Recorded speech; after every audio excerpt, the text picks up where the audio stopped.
predvidevam figure, gibi, pozicije, vzdušje, odziv in tako naprej. Vse to lahko vpliva na trenutek, ne le v šahu, ampak nasploh v športu.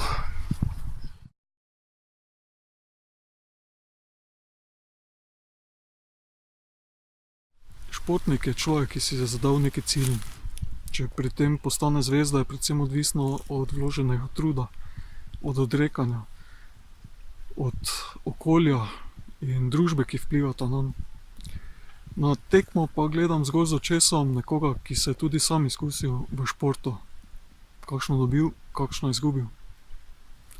Mislim, da poraženci so zmagovalci, saj lahko iz poraza potegnejo več kot slednji.